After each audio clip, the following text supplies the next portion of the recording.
Auntie Mickey's house. Oh yeah, yeah. Auntie Mickey's house. Auntie's house. You're in the house. You know you're in the house. Come on in and grab a seat, grab a seat. Come on in and hit that light, hit that light. Oh, you're Aunt Mickey's house. Auntie Mickey's house. Grab a seat, prop your feet. Let's sip some tea, sip that tea. Entertainment, news, and spirituality. From the culture to the fun, Auntie sets the tone. Sets the tone. With a laugh and a truth, she holds the throne. She holds the throne, yeah. Auntie Mickey's house. Come on in now.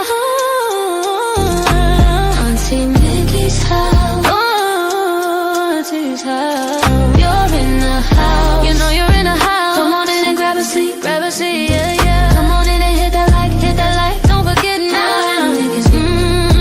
Auntie Mickey's house. She can roast with a smile, drop wisdom too. Break down the headlines, bring it straight to you. Straight to you, baby. Community strong, conversation grown. Roll talk, baby.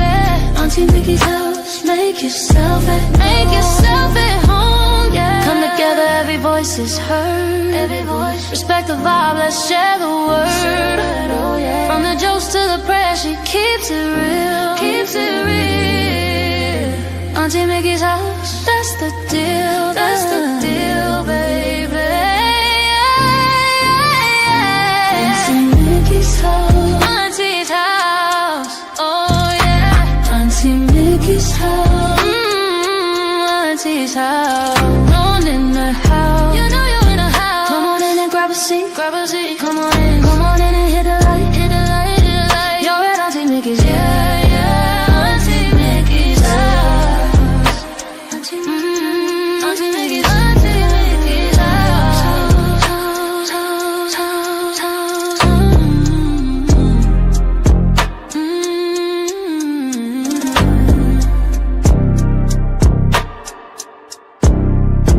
Auntie Mickey's house. Ooh, yeah. It's Auntie Mickey's house. Oh yeah, yeah, yeah. Auntie Mickey's house. Auntie's house. You're in the house. You know you're in the house. Come on in and grab a seat, grab a seat. Come on in and hit that light, hit that light. Oh, you're Aunt Mickey's house. Auntie Mickey's house. Grab a seat, prop your feet. Let's sip some tea, sip that tea. Entertainment, news, and spirituality. From the culture to the fun, Auntie sets the tone. Sets the tone. With a laugh and a truth, she holds the throne. She holds the throne, yeah. Auntie Mickey's house. Come on in now. Auntie Mickey's house. Oh, Auntie's house. You're in the house. You know you're in the house. Come on in and grab a seat, yeah, yeah. Come on in and hit that light. Don't forget now. Auntie Mickey's house. She can roast with a smile, drop wisdom too. Break down the headlines, bring it straight to you. Straight to you, baby. Community strong, conversation grown. Roll talk, baby. Auntie Mickey's house. Make yourself at home, yeah. Come together, every voice is heard. Every voice. Respect the vibe, let's share the word. Oh, yeah. From the jokes to the prayers, she keeps it real. Keeps it real. Auntie Mickey's house, that's the deal. That's the deal, baby. Auntie Mickey's house. Auntie's house. Oh yeah. Auntie Mickey's house. Auntie's house. Alone in the house. You know you're in the house. Come on in and grab a seat, grab a seat. Come on in and hit the light, hit the light, hit the light. You're at Auntie Mickey's, yeah, yeah. Auntie Mickey's house. Auntie Mickey's, Auntie Mickey's house.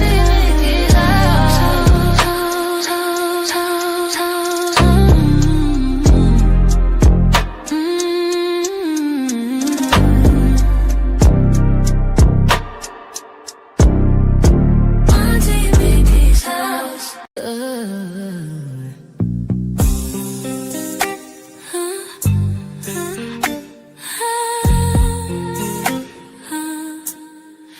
It's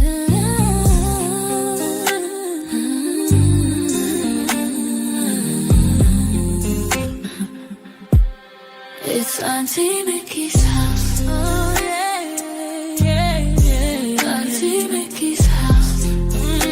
Auntie's house.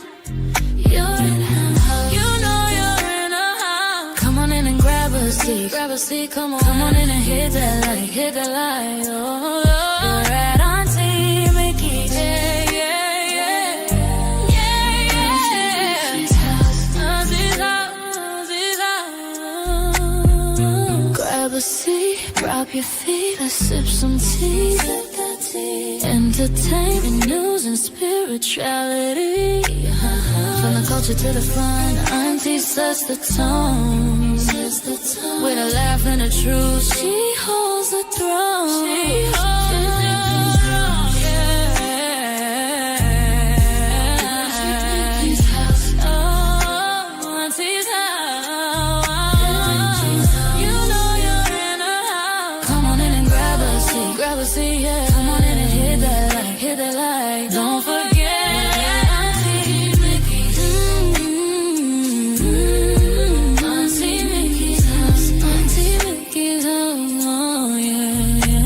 She can roast with a smile, drop wisdom too. Wisdom too. Break down the headlines, bring it straight to you. Straight to you, baby. Community strong, conversation grown. Don't talk, baby. Auntie Mickey's house. Make yourself at home, yeah. Come together, every voice is heard. Every voice. Respect the vibe, let's share the word. From the jokes to the prayers, she keeps it real. Keeps it real, keeps it real. That's the deal, that's the deal, baby. Yeah, yeah. Auntie Mickey's house. Auntie's house, oh yeah. Auntie Mickey's house. You know you're in her house. Come on in and grab a seat. Grab a seat, come on in and hit that light. Hit the light, oh yeah.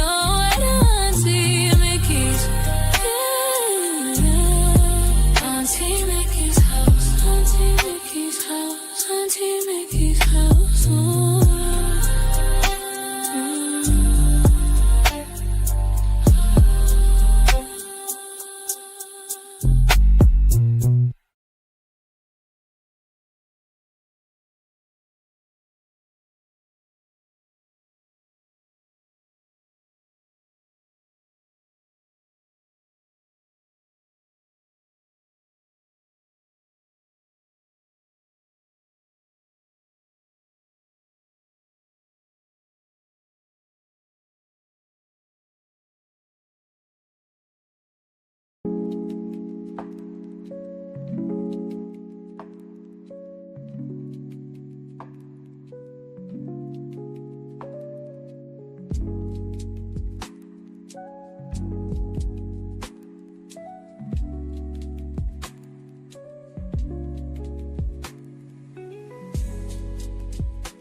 Okay.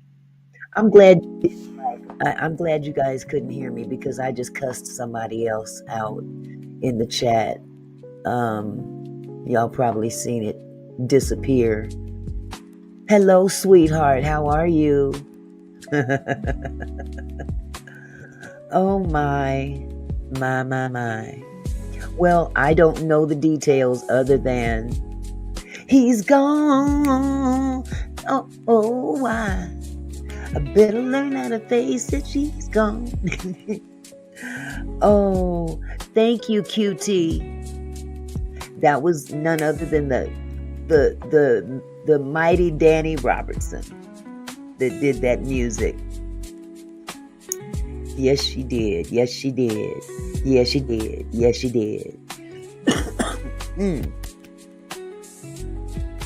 Okay, anybody seen Rose, Anthony, or Jay Breeze? No. Especially, I haven't seen Jay Breezy in a long time. Oh, you seen me say shit, QT? Oh. Hi, Nikki Patterson. I don't want to miss anybody. Oh, this troll that was in here, I think it was, I have a feeling it was somebody from the Owl House, if I'm not mistaken. You know, coming in here calling me some crazy stuff. I think y'all seen it.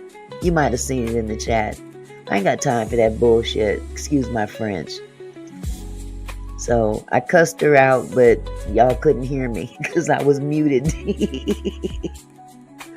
Oh my goodness. Hello, Nadine. So good to see everybody in the house. Let me turn down the music because you know these ears are sensitive. It ain't got to be blaring. Not at all. But yes, and I am gloating. Most definitely. I'm definitely gloating because the stench is gone.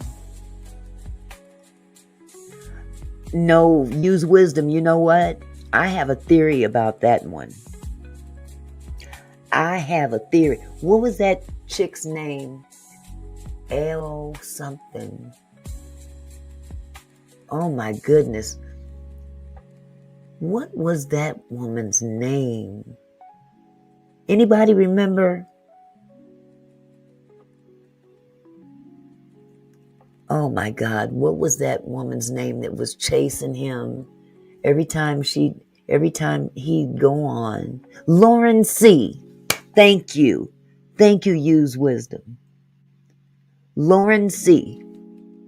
And when she disappeared, this is where my spidey senses comes in. Hello, Charles. How are you? Yeah, it was Lauren C. I think it's just me. I have a sneaky suspicion I know who Lauren C. was. I might be wrong.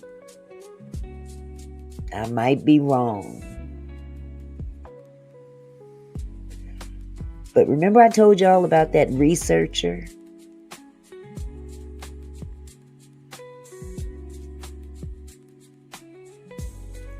Charles know who I'm talking about. Excuse me. I need to quit smoking. This is ridiculous. Hey, Real Life Chronicles, how are you? Yeah, that's all of that happened simultaneously. It got really weird when everything just kind of happened. Yes. Okay.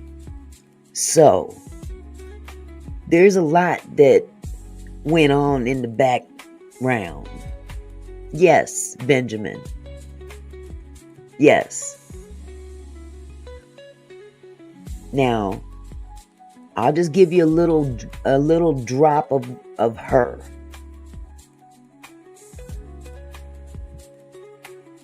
Okay?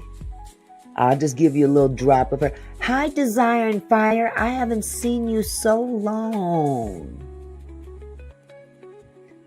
Okay. I'm not going to say her name.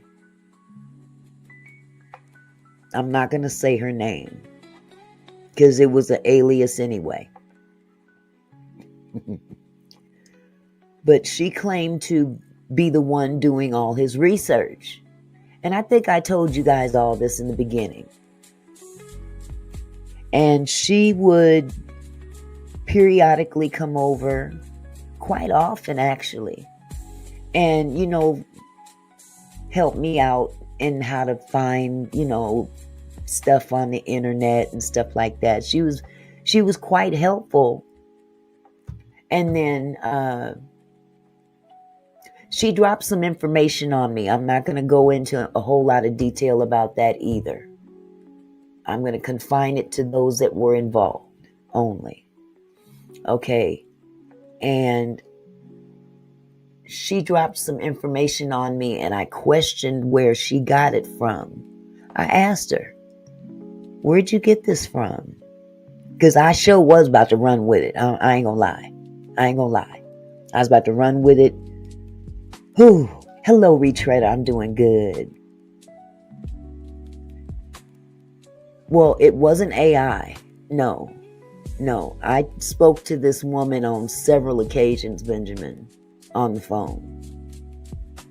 I spoke with her several times on the phone. But when I questioned her where she got that document from, she flipped on me, got real defensive. Okay? Because she had already sent the document to me, and I'm looking at it, and I'm like, I'm comparing two documents, and I'm like, no, this is bogus. She's copying someone else's documentation to make it her own. Okay? Absolutely, Barbara. Yes, Charles can definitely vouch, because the same thing she did with me, she did to Charles Spears. She just called me one day out of the blue. Hello, Carol. Almost called you Curl. Hello, Curl. How you doing, Curl? Hi, Millionaires Cove. But that time was such a strange time. It hasn't come yet, Xavion. Okay, listen. 5:21. It should be there. They've changed the time to 5:24, between 5:24 and 5:34. Okay? No, that wasn't Chicago Chi-Town. No. Chicago Chi-Town, she just, hey, she picked her side, and I was good with it. Bye. I ain't gonna beg nobody to be over here. Nobody. Hello, Faith. So that's who I suspect was Lauren C. Because Lauren C. disappeared just before this woman called me out of the blue. Hey, 8 with the 24. 8 with 24. 8 with the 24. Hey, Camille. So it was really, that time was really, really strange. And, everything that was going on with him, I'll be honest with you, I was so confused. I didn't know what to think. I really didn't. But once I was able to sit down and really start putting puzzle pieces together, you know what I'm saying? And then I saw Danny's documentation in its entirety. That's when I knew. I'm like, all right, that's it. That's it. That is it. I don't know Satin, but she got problems. He might have. He probably did, Charles, because he foul like that. He's foul like that. I've come to realize that he was definitely a wolf in sheep's clothing, so to speak. And when he got exposed, he couldn't handle it. Okay? I have had nothing really to do with this man since. Okay? But when I got the news today, I was elated, and I don't know if you guys have even tried.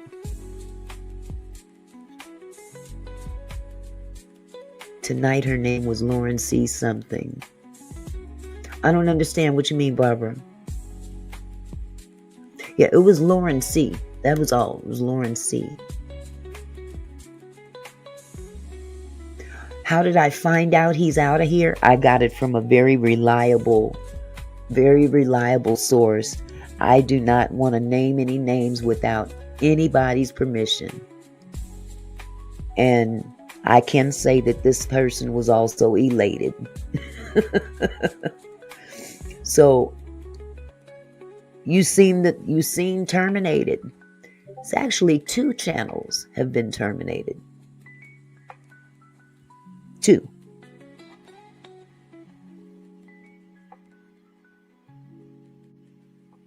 Yes, use wisdom. Both pages are gone. So who knows? I don't know if that was really Lauren C. I'm just kind of looking at the timing of everything, and there's a lot more to the story than what I'm telling you. There was more to the relationship between them two. I'll put it like that. And I don't know who initiated what, but it was weird. And she turned out to be pretty weird too. Exactly, QT. I'm very glad that she didn't. But Diamond is not stupid. Not by a long shot. Not by a long shot. So, Barbara, I'm not sure I understand. You said tonight her last name R. What do you mean, love?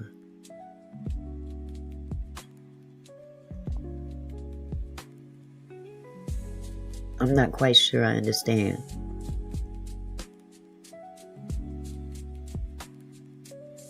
What do you mean tonight? Was she in here?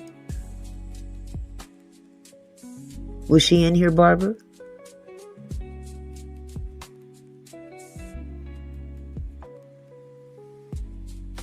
He just might use wisdom. But, it's better come up with a different email address, that's for sure.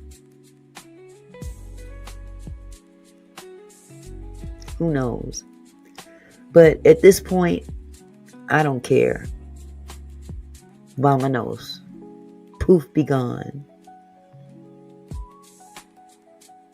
Oh, is that who you're talking about? No, that's not the same person. No, the person I cussed out was one of Maggie's people. That's who I think.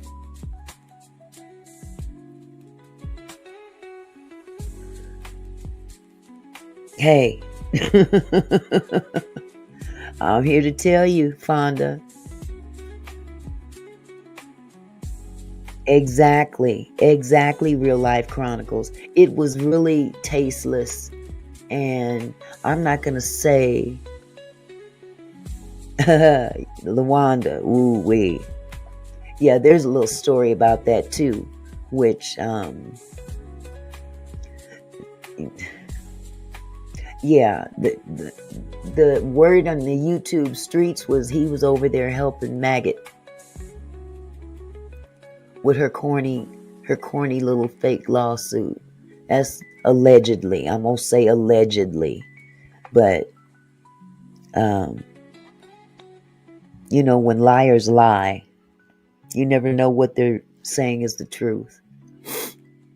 So I'm just glad that he's off of YouTube, because he deserves it.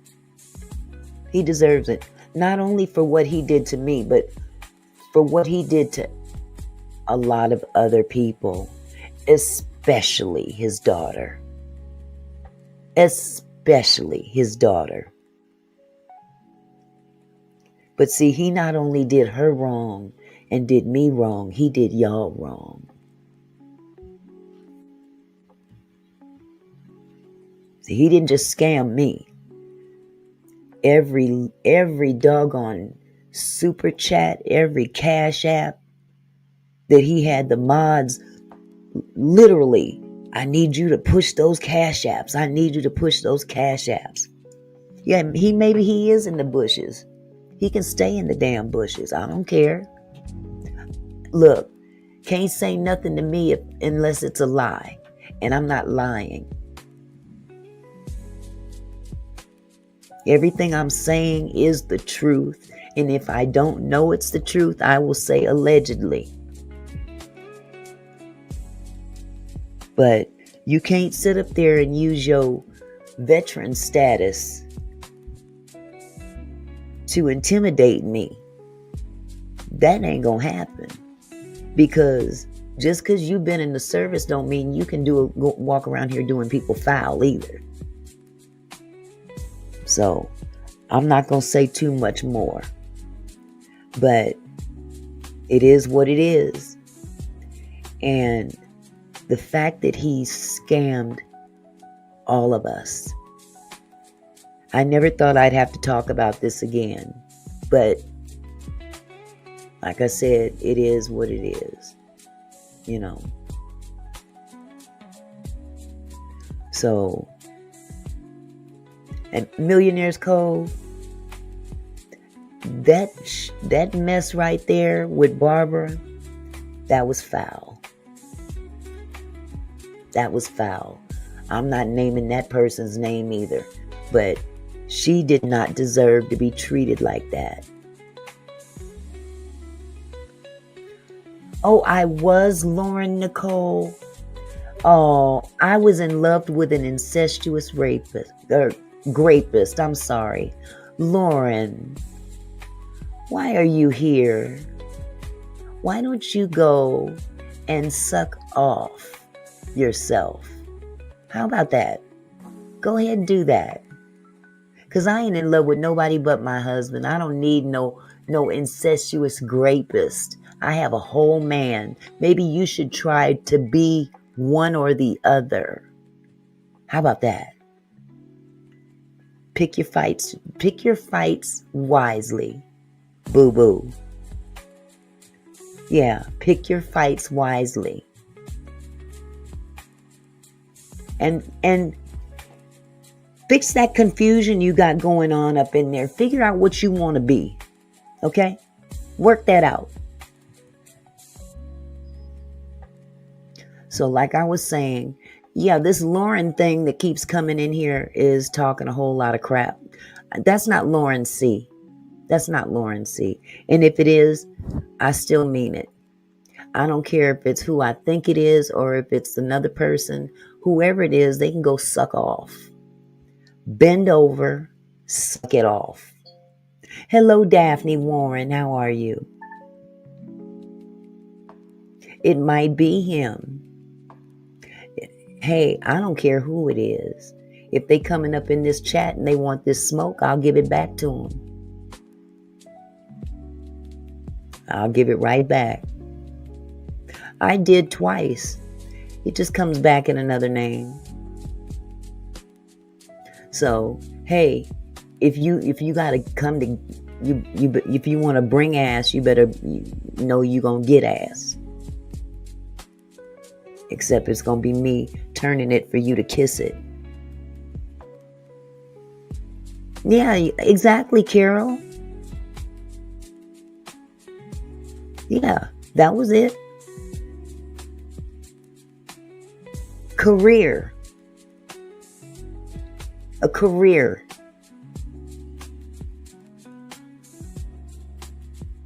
Hello, Chandra. So again,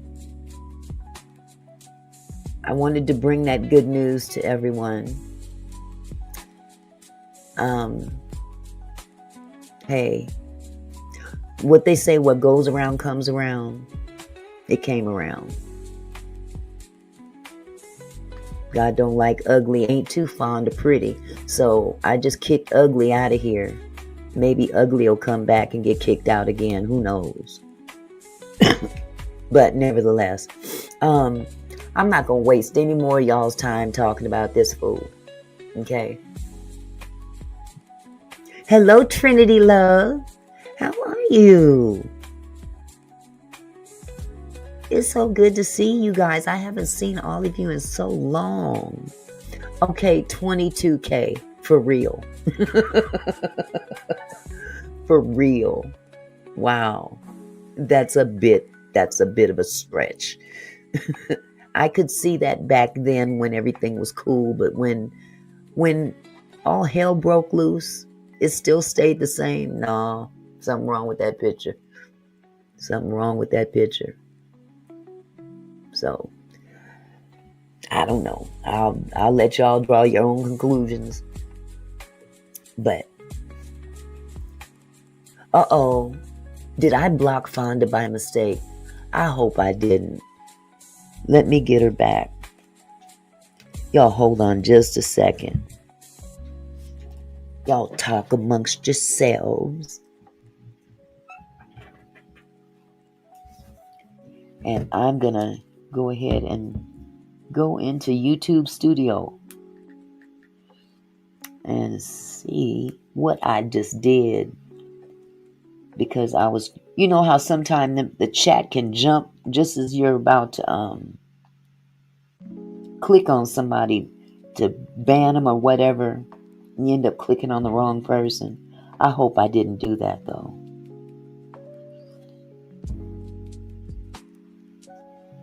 Let's see.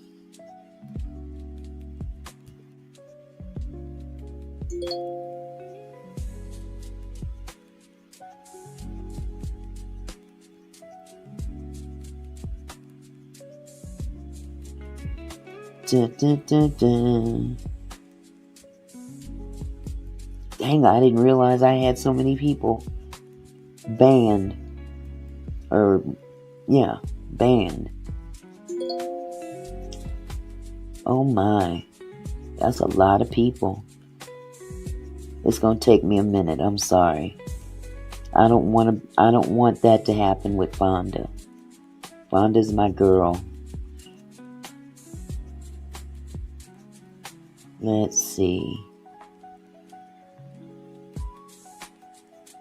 Well, there are so many weirdos in this list, I tell you the truth.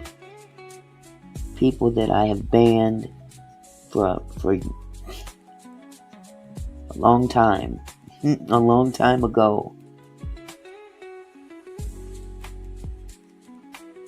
Okay, I think I'm getting down to the bottom of the list. Because you know, sometimes they'll put them all in the middle. I'm still not seeing her.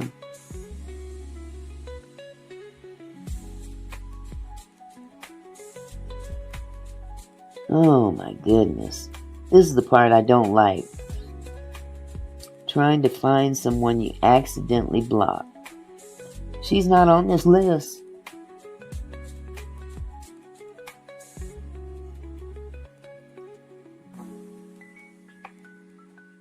She is not on this list. It would be nice if we could just plug somebody's name into a search engine in here and find them that way. But I do not see her. Oh, there she is. I found it. See, she's all up in the middle. My bad, boo-boo. I'm so sorry, sweetheart. I got you back. I got you back. Oh, thank you, Trinity Love, for the 5 gifted memberships. You are so sweet. Thank you. Anyone that received a membership from Trinity Love, please thank her. That was very sweet of her. Did I see somebody mention Danny in here? Was I not paying attention? Okay, Xavion, honey, I don't know what else to tell you. I'm in the middle of a show. I can't contact DoorDash right now for you. It's en route, 542 to 552. Okay? You're going to have to sit tight. Oh, thank you, Danny, for the 10 gifted memberships. Bless your heart. Thank you so much. Danny Robertson is in the house. Thank you so much. Anyone that received a membership from Danny, please, please, please, please, please, please, please thank her. Hello, Margie. I'm finding everybody in here, and I look up and there's a bunch of people in here. Hello, Dee Dee. Margie Smith Fluffy.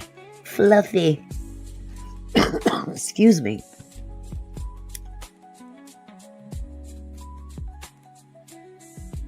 Let's see. Did I miss anybody else? I want to make sure I acknowledge everybody. I got another one. Yes, I saw Danny, and I got Trinity Love.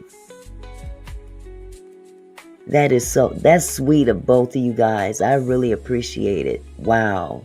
You don't know what that does for me. Thank you so, so much. Trinity Love's real name is Danny. All right. So, okay, well, we on the right track. We are definitely on the right track. So, now that we've gotten the little stuff out of the way, we're going to talk about the SNAP situation again. Because, of course, every day is a new day toward that situation. If I'm not mistaken, Danny, if you're still in the chat, would you kindly put the link to your petition in here so we can get more signatures for, hi, Dawn, for stopping the SNAP program. If you're able to. If you can't, I'll get it out there in my community post. But we've got to definitely we got to be proactive with that,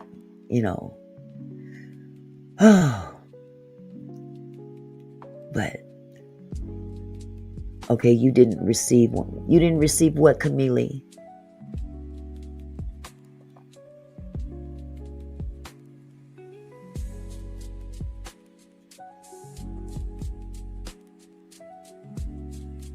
Okay, well, we're going to move on. The first thing we're going to talk about today is of course, the SNAP updates. As you know, November 1st is day after tomorrow. And, even though there may be a lot of people out there that have been in the system that shouldn't be, there's a whole lot of people that are in that same system, especially children that are in that. I saw that, LaWanda. And you know what? I got to give kudos to Jamal Bryant. Now, I'll be the first to tell you. Hold on a second. Hold on, y'all. Xavion. I just told you between 5:45 and 5:55. Go back to the house. Wait at the door, please.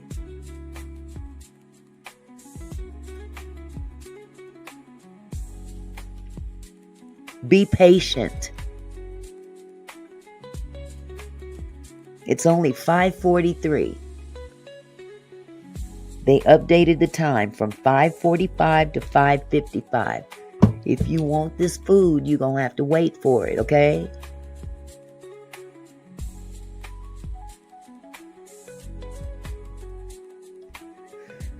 Oh, these grandbabies of mine. I love them dearly. I'm not a mod, so I can't post links. I will text you the link. Okay, Danny, thank you. I appreciate it. I'll make sure that everybody gets it. Matter of fact, I don't know if I can make you a mod from here. I can't. I'd have to go into YouTube Studio. Wish I could do that too. Uh-oh. I'm dropping stuff. Hold on just a second.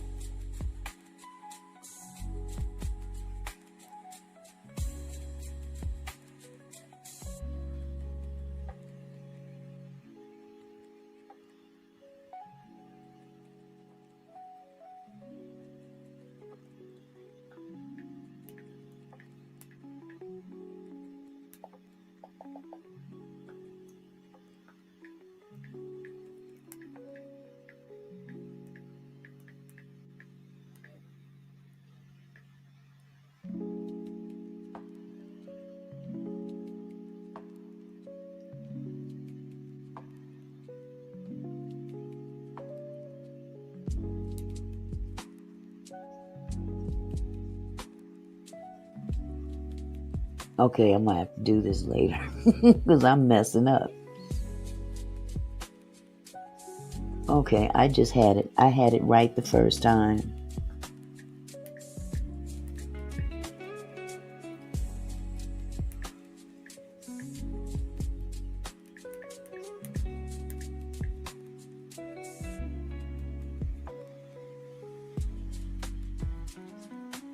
Okay, that should have done it.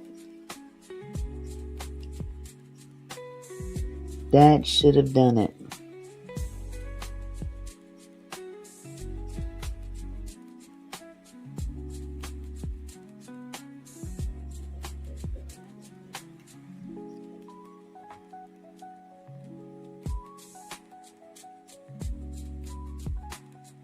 That should have done it. Why didn't it do it?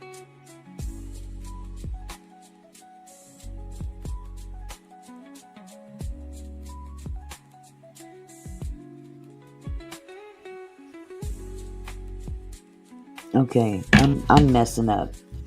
Okay, if you send that to me, sweetheart, I'll take care of it.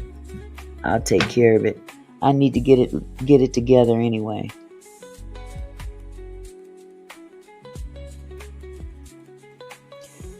Okay, let me put this down so I can get back to business because I am messing up. I'm messing up. So as soon as I get that information from Danny, I will make sure that everybody gets that link so you guys can sign this SNAP petition and be supportive of that. Did I just say Lady Letitia done snuck in here? Hello, Lady Letitia. How are you, sweetie? Good to see you. So good to see you. Yeah, this whole SNAP situation has gotten way out of hand. I just can't. I can't. Especially when it comes to the kids. You can't, despite what grown folk do, kids ain't got nothing to do with whatever wrongdoing. Okay, good lady. Good lady. I'm going to put it in my community post so everybody can go there and sign the petition. Please do. Please do. Hi, Jess. How are you? Good to see you, love. Oh man, yep, this is just the beginning of God knows what. But before we go into that, there's another situation that I want to address. It's another situation with regard to police getting out of line, way out of line. I will talk about SNAP briefly. I think I'll do that first just to get it out of the way, because this other issue is near and dear to my heart. I can't stand bullies. I can't stand them. And when a police department has bullies on the force, I got a problem with that. Hello, Monica. How are you, Monica W? So, first of all, let me pull this up.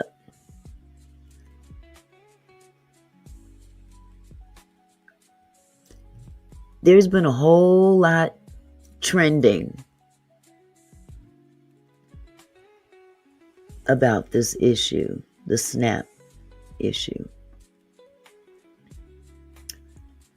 I'm turning this music off. It's getting on my nerves. Okay. As you can see, Bernie Sanders and the Senate Democratic leaders spoke to reporters on the SNAP benefits today. There was a whole lot of stuff being said in the news. All kinds of folks was up there talking. Okay, Jess, I'll see you in a bit. So, it was just I could just pick a video and it was the same information just being regurgitated by each video. So, I don't see the necessity of bringing up 5-6 videos all saying the same thing. But some people love Bernie Sanders, some don't. Me personally, I think it's time that they get someone a little younger in office. And it's not to say that, older people are not wise or anything, but let's be real about it. Some of the issues that we're dealing with these days are not old people issues. And when I say that, it's not a younger mind can handle this a little bit better. I mean, our president clearly exemplifies confusion when it comes to today's situations. Okay, we need some young, fresh thinking, out of the box people. We need some people that are going to get in there and do some innovative things that align with the times that we're in. You see what I'm saying? And the older people, I thank them for their service. I appreciate them, but it's time to move on now. I have my belief as to, people staying in office until they're almost corpses. I mean, I don't mean to be funny, but some of these folk look like the Walking Dead up in there. I'm like, okay, can you retire, please? Excuse me. But Bernie Sanders is cool, the guy he is. He in that bunch. He's in that bunch. So, but he did speak to reporters today. I'm going to share this video with you and make sure the sound is up correctly. He's so old, he didn't even get out there in time.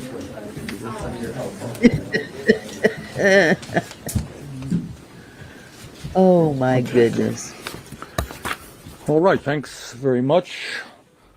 I suspect some more senators will come trickling in.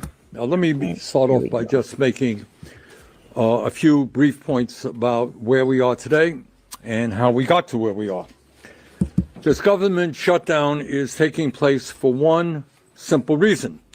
For the first time in the modern history of our country, the majority party in the Senate, the Republican Party, which needs 60 votes to pass a budget bill to fund the government, is refusing to negotiate. Republicans have 53 votes in the Senate. Democratic caucus has 47. You need 60 votes to pass a budget bill. You have to negotiate. But for the first time in modern history, the Republicans are not negotiating. What they are saying is their way or the highway. They refuse to sit down and talk. And further, in terms of their contempt for the negotiating process, Mike Johnson, the Republican leader in the House, has given his members a 6-week paid vacation. So here we are in the middle of a government shutdown. Workers are not getting paid. People are worried about escalating health care costs. People are being worried about being thrown off the health care they have. And the Republicans in the House are saying, hey, guys, take a 6-week paid vacation. You don't have to be here in Washington, D.C. To me, that is pretty insane. And let me be clear what it would mean if Republicans got their way and this so-called CR, continuing resolution, were to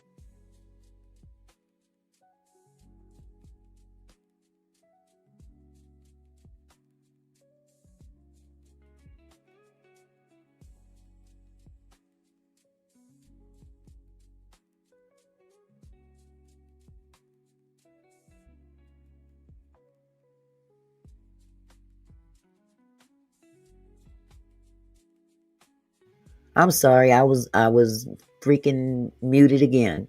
I just had to stop this, first of all, for fair use. But second of all, I just want to explain just a little bit to everybody why there's such a stalemate. Okay. Republicans, and first of all, I don't care what side of the aisle you represent. I don't like either side. Right now, I'm not too fond of the Democrats and I'm not too fond of the Republicans because they playing games and the people are the pawns. They're playing chess and we are the pawns. Okay. However, in this particular instance, Trump has basically set up a situation that's going to be a failure either way because he's putting something up that is going to hurt us and benefit him and his rich folk. Because that's what it all boils down to. This is not a black-white thing. This is not a immigrant thing. This is a rich-poor thing. Point blank, period. And people need to understand that. They're making rules and they're holding SNAP benefits in limbo to force the Democrats to vote for what he wants, and they're not budging. And they're doing that because it would hurt hurt us more than it would benefit us. Okay, so I just wanted to put that in there so you guys could understand that this is a chess game and we're the pawns. to pass. First, it would throw 15 million Americans off the health care they have because of massive cuts to Medicaid and the ACA. And what studies from Yale and the University of Pennsylvania and elsewhere indicate that when you throw 15 million working class and low income people off the health care they have, 50,000 of them will die unnecessarily every year. So what this legislation is about is whether we vote to allow 50,000 of our fellow Americans to die unnecessarily every year because they were thrown off of Medicaid and the ACA. Further, if the Republicans were to prevail, what it means is that on average, health insurance premiums for the 20 million plus people on the Affordable Care Act on average would double. In my state of Vermont, we have now received information there are some people who would pay a tripling or a quadrupling of their health care premiums when Americans are already paying the highest prices in the world for health care. People cannot afford a doubling or a tripling in their health care premiums. And now what brings us here today, in an absolutely unbelievable way, President Trump is refusing to release the $5 billion in emergency funding for SNAP that helps feed 16 million kids, and that is a direct violation of the law. You guys said it froze again? Okay, I'm not muted. Can you hear me? I just paused him, so are you guys following this video? Because I'm seeing some people saying it's muted. I don't know if you're behind in the chat or what. If you're behind, move your cursor all the way to the very end of the live stream. Okay.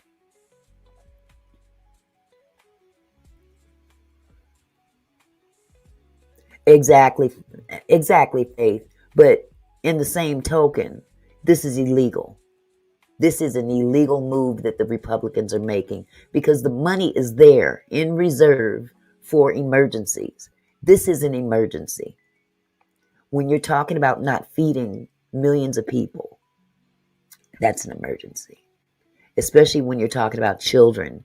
This also affects the lunch programs, the school lunch programs. These kids, they don't have money to buy their own lunch or bring their own lunch to school. This affects them as well. And exactly, use wisdom. It is the haves and the have-nots. And they're dangling this carrot above us. Okay, good. I'm glad you guys can hear.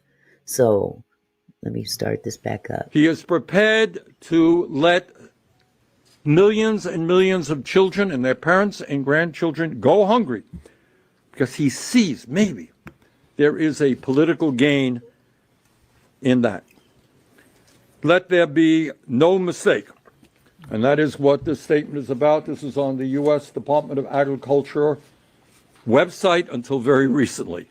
The president is legally obligated to use this emergency fund, and up until last week, his administration was preparing to do that.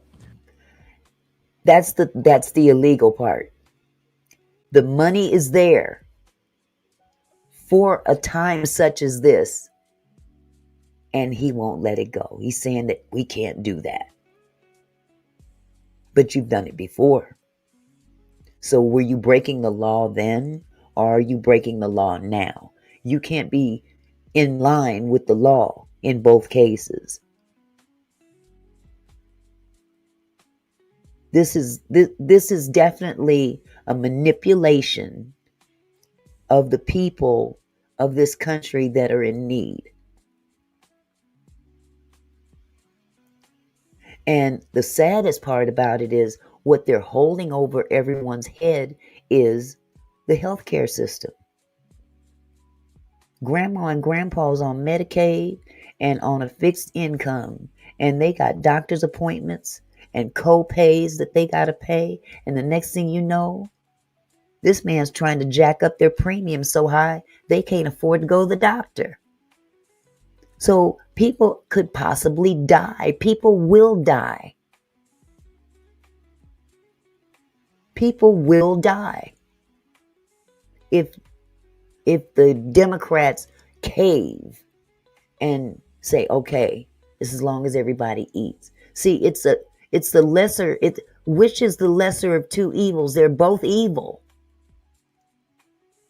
They're both evil. We are here today to send a very loud and a very clear message to President Trump. Obey the law. I know that's a hard concept for the president, but obey the law. Do what Congress mandated you do. That fool do don't know how not to let do that. children in America and their parents and grandchildren go hungry. Do not go down as the first president in history to manufacture a hunger crisis in the richest country on earth. Release these funds. Now, the good news is there are at least 11 Republicans in the Senate who are supporting a bipartisan bill to ensure that no one in America goes without the nutrition assistance they need during the shutdown. And that is very good news. And I thank those 11 Republicans. Every Democrat supports that bill as well. That bill, I say to Senator Thune, when you have 11 Republicans and every member of the Democratic caucus on support, that bill should get to the floor immediately. No child in this country should be forced to go hungry. With that, let me introduce Senator Merkley. So the President of the United States has a new MAHA agenda. Instead of Make America Healthy Again, it's the Make America Hungry agenda. Make America Hungry agenda. MAHA. That sounds about right. And it's very ironic that all of these Republicans are on vacation. They've been on vacation for what, 3 weeks now?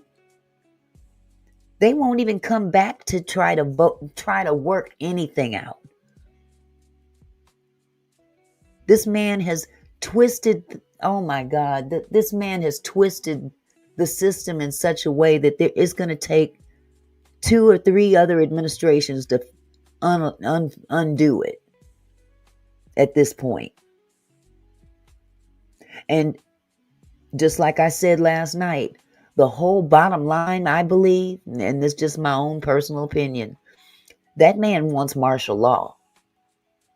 And he's going about it in such a way that he could possibly get it, because folks is already going to the store stealing. Imagine what's going to happen on the 1st. They already all over TikTok, Instagram, Facebook, YouTube, talking about what they gonna do. Now, half of them people, I think personally, they're up there just flapping their gums. But not everybody's lying. Not everybody is lying.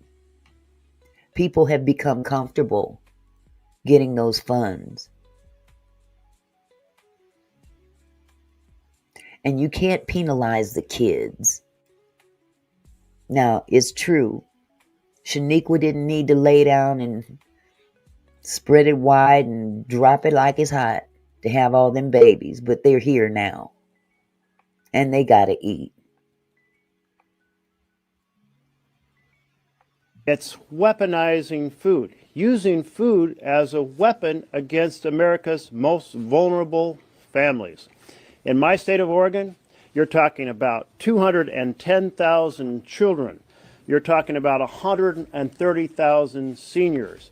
All told, over 700,000 people going without food. Congress said this should never happen. So we created a contingency fund. That fund has $5 billion in it. We created an interchange power so the president can actually use tariff funds to supplement that $5 billion.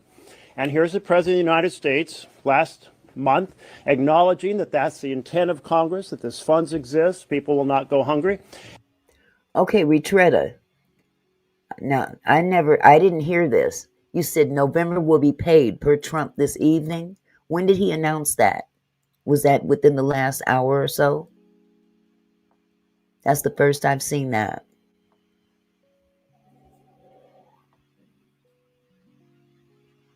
I do know that there's 25 states that have sued him because this is wrong. It's illegal. But now, if he has actually come out and said November will be paid, see, I haven't seen that. I hope he ain't lying. But nevertheless, we still need to be educated as to what's going on. Whether he says one thing, because he has a tendency to say one thing and do another. Martial law QT is when they send the military in to govern the people. You know, when people are rioting and stuff, they'll send just like, let me think of an example. When was it that time they were during George Floyd, when George Floyd happened and some of the National Guard had come in and were tear gassing people and just doing the most. Okay, that's pretty much what martial law is. They're sending the military in to fill the role of police force. And now here's the president today saying, I am going to attack the health and welfare of America's most vulnerable families as a negotiating tactic. It reminds me of his strategy over immigration, saying we're going to separate children from their parents. We'll use children as a weapon. Well, here it is once again. And it's absolutely unacceptable. So, the president has the power to address this. And a group of attorney generals are saying, because it's the law, we're going to sue to say the president has to follow the law. Some 26 attorney generals are suing, saying, President, follow the law. We're saying, follow the law. His Republican colleagues, 11 of them in the Senate, are saying it matters that children not go hungry. You know, when children don't have food, they also don't learn. So it's not just an attack on their ability to have basic nutrition for a month. And who in the United States says, I'm going to make sure children go hungry for a month as a political tactic? Who says that? Except this president in this time. It's unethical, it's immoral, it's illegal, and we're here to say, hell no, that Democrats and Republicans must join together and tell the president this cannot happen here, not in our nation, not against our children, not against our vulnerable families. Thank you. Senator Markey? Thank you, and thank you for calling this, Bernie. November 1st is just 3 days away. That's the day when SNAP benefits stop being added to EBT cards for 40 million Americans because Trump and MAGA Republicans refuse to use a $5.5 billion emergency fund to make sure families get to eat. Some of those families are already having to ration what's left on their cards because they fear nothing is coming on November 1st. That's the same day they have to pay rent. Maybe the same day they have to pay their electricity bill or refill grandma's prescription. It's 3 days until millions of families across the country wake up unable to stock the pantry. 3 days until thousands of military families and veterans will see their food aid disappear. It's the richest country in the world. When a CEO billionaire just got $1 trillion in tax breaks, Trump and his Republican allies in Congress will allow babies to go hungry. Trump just found $40 billion to bail out Argentina to get the new president elected, but he can't find enough to feed struggling American families. It is a national disgrace. In Massachusetts, 1.1 million people will struggle to put food on their tables starting Saturday. That's 1 in 6 people in our state. 1 in 3 SNAP recipients in Massachusetts is a child. At the Stop and Shop in Malden, 3 blocks from my house, right now it's $4.29. It's $4.29 for a gallon of store brand whole milk. It's $7.55 for 1 pound of store brand ground beef. It's $4.99 for a dozen store brand large white eggs.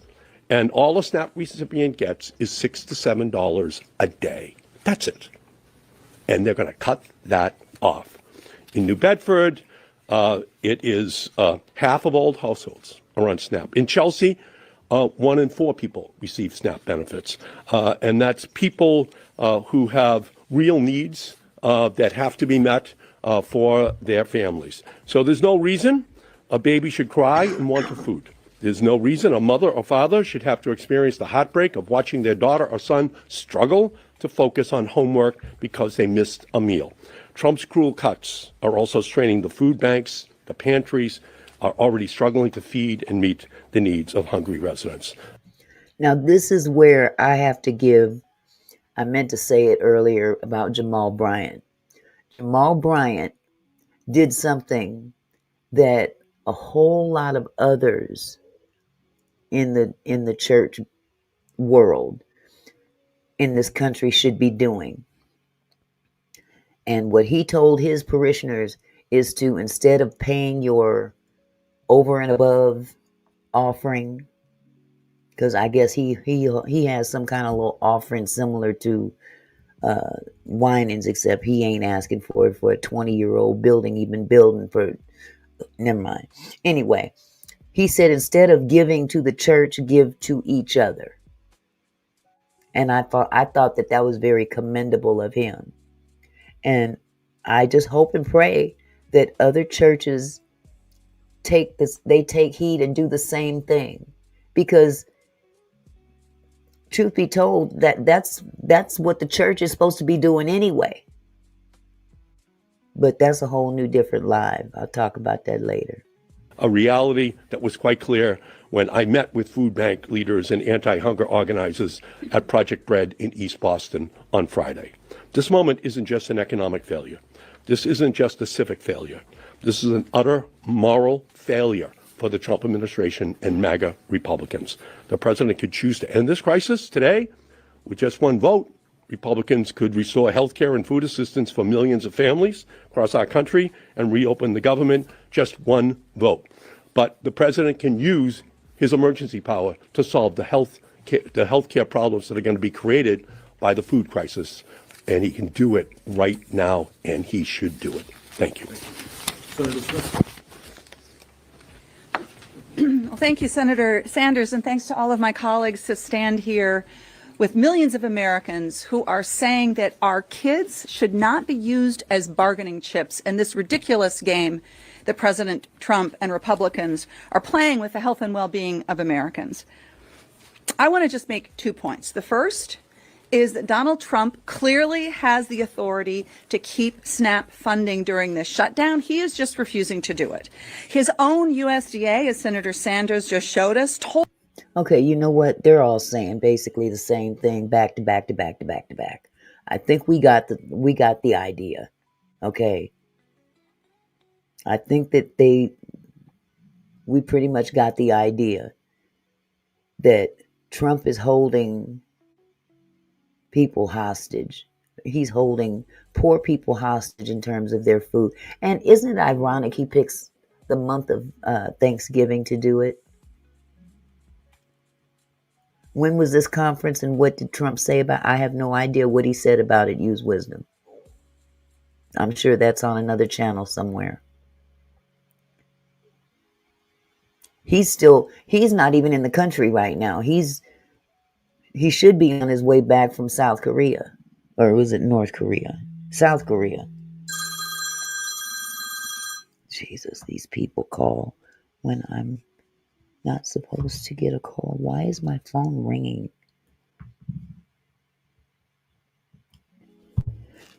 So anyway, yeah, he is en route from South Korea. He met with the president of China. What's his name? I can't pronounce them names. Xi Jinping, I think.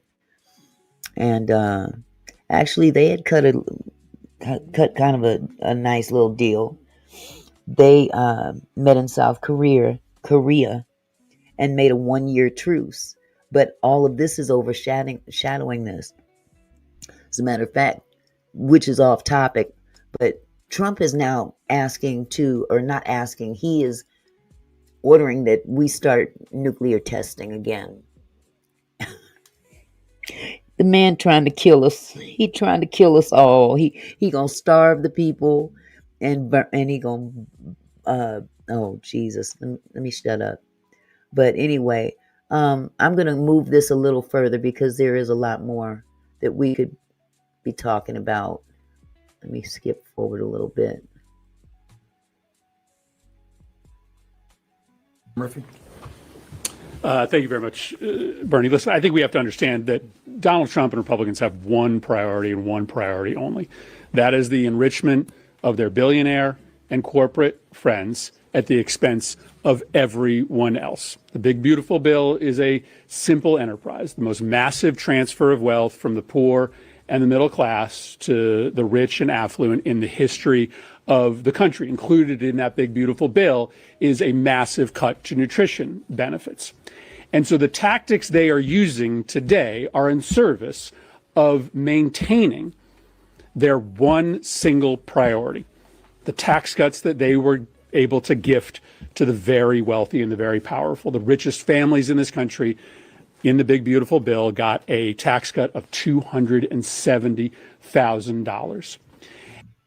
Yes, Urban, you guys can come up tonight, but can I play the video first, please? And so it shouldn't surprise anyone how outrageous these tactics are.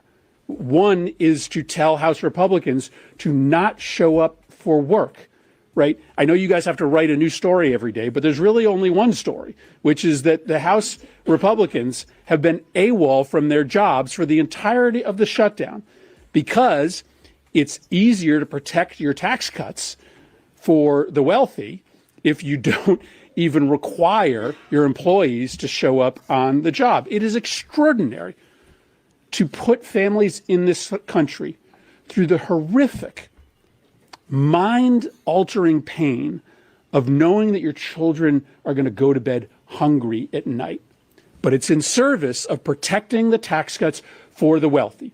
As Tina said, what they believe is that they can put people through such horrifying pain in this country that Democrats will agree to a budget that allows for those tax cuts to continue and spreads even more pain.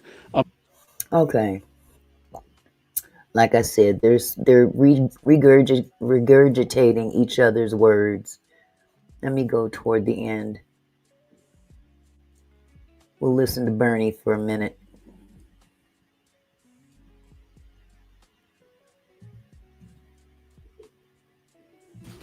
Yeah. Tell us where you're from. I'm Ian Watkins and from the Dole News Service. This is for any of the senators, but do you think Let me that turn the this up. unpopularity of SNAP benefits being taken away and all the lawsuits that attorney generals are filing across the United States, do you think that's going to have any sway with Trump and the Republicans? Damn right I do. Look, what people understand is you got a multi-billionaire in the White House palling around with people who are worth hundreds of billions of dollars, giving these people massive tax breaks, and at the same time telling families in this country who are struggling to put food on the table, to feed their kids, that we don't have the resources for them, when in fact Congress has appropriated over $5 billion to do that. Do I think the American people are going to respond strongly? Damn right I do. Yes, ma'am. Thank you so much. Senate Democrats are continuing to reject the House-passed CR to open the government, but since Congress does have the power of the purse to fund the government, how do you justify blaming Trump to fund all these various aspects of government when it's Democrats who continue to vote to keep it on? Excuse me, this is, why don't you read this? What this is congressional mandate. It is acknowledged by the Trump administration. What they are saying is, we acknowledge that there are over $5 billion in a fund that in the event of a shutdown will be released in order to continue the SNAP program. That is not unequivocal. That is the reality. Let's have a president who obeys the law for a change. Yes, ma'am. Sir, you talked about the 11 Republicans who are joining your cause. Do you think there will be more after November 4th when it really hits? Well, I think myself, others can jump in here. My own view is yes. I think the demand here is, first of all, of course, that Trump obey the law and release that funds. The second demand is that Mr. Thune listens to 11 Republicans and every member of the Democratic caucus and bring that bill to the floor. If your question is, do I think even more Republicans will come on board? Yes, I do. Yes, ma'am. The largest federal workers union, AFGE, just said in a statement to NBC that they're calling for an end to shutdown, saying that both political parties have made their point and there's still no end in sight, and it's time to pass a clean CR to end the shutdown today. What's your reaction to this? Well, I'll answer. Others can jump in. Look, everybody up here wants to end the shutdown. everybody here is upset that federal employees, including our own staffs who are working hard, are not getting paid. We all want our federal workers to get paid. But we also want to make sure that children in America are fed. We also want to make sure that 50,000 people a year do not die unnecessarily when they're thrown off of health care. And we also do not want to see health care premiums doubling for 20 million people. Yes, ma'am. Thank you. I want to follow up on that question. Is there a point in the future that you see where Democrats may decide it's just easier to vote on it? Look, I think what this thing ends up being about, I wish I could say otherwise. There's one man who's going to end this. I guess he's an Asian on his whatever he's doing. That's Trump. Republicans will listen to Trump. Now, Trump may be crazy and he may be a pathological liar, but he's not stupid and he's not a bad politician. He understands where people are at. I think he is going to catch on that the American people are not sympathetic to giving tax breaks, massive tax breaks, to billionaires and cutting nutrition programs for kids. All right, somebody else jump in here. I'm asking all the other questions. All right, sure. Okay, I've had enough of them. Okay, Urban, your turn.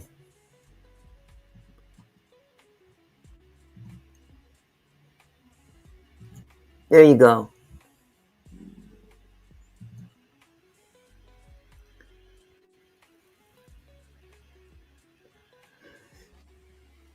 But that is definitely, if this in fact goes through, there are other means, and there's other people are not just going to sit down and starve.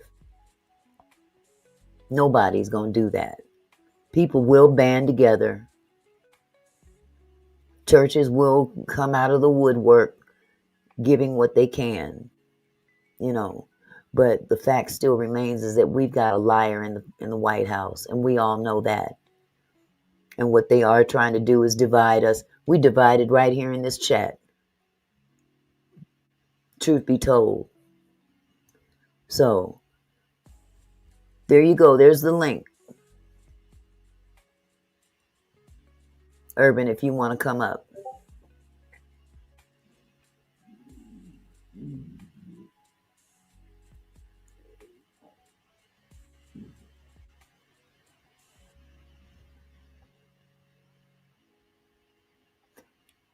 You know what, Benjamin, you made a very valid point. Because a lot of people then got used to eating a little bit better than our forefathers did.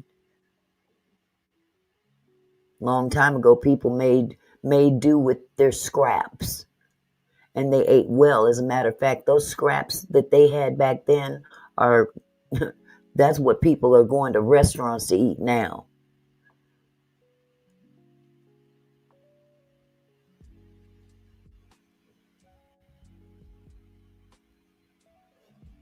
Okay, Urban, if you're still here, the link is in the chat. I'm going to give you another minute. The food is worse. Now, that's true.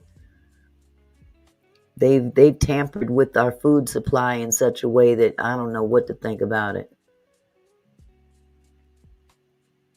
They sure did. They had the basic essentials, Barbara, and they knew how to work it. They knew how to work some red beans and rice. Some, what do they call that? Hot water cornbread. Well, they all lie, Faith. That's how they get into office.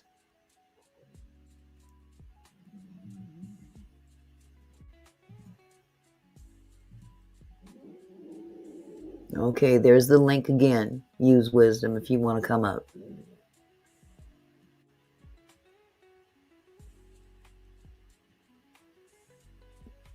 This will be very brief because we still have another topic to discuss.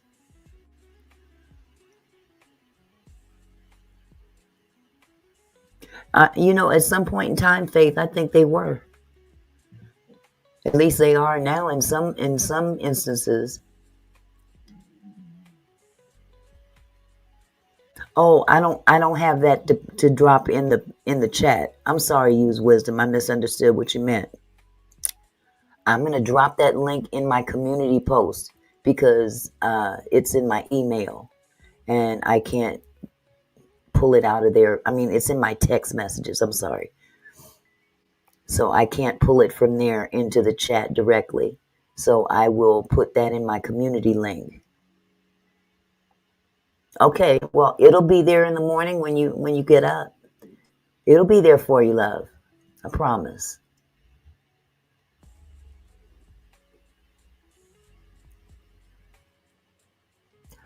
Benjamin, I agree. Because, honey, folk knew how to throw down. That's the other problem. This new generation don't know how to cook. I mean, let's be real. Use some seasoning. You ain't got to go out to eat every night.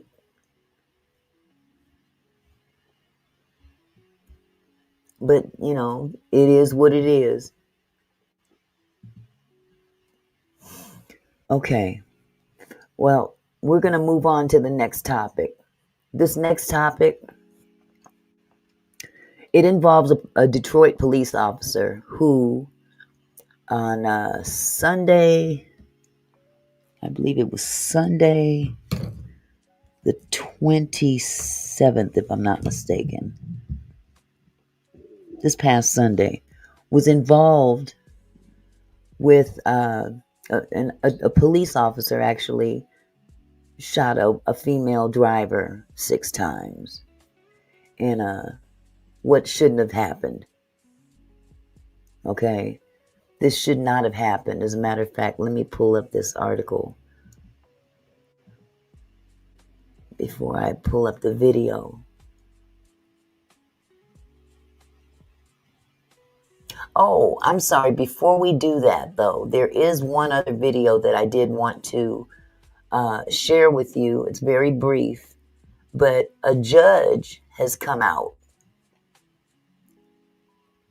Oh, let me stop that for a second. I done got ahead of myself. Okay.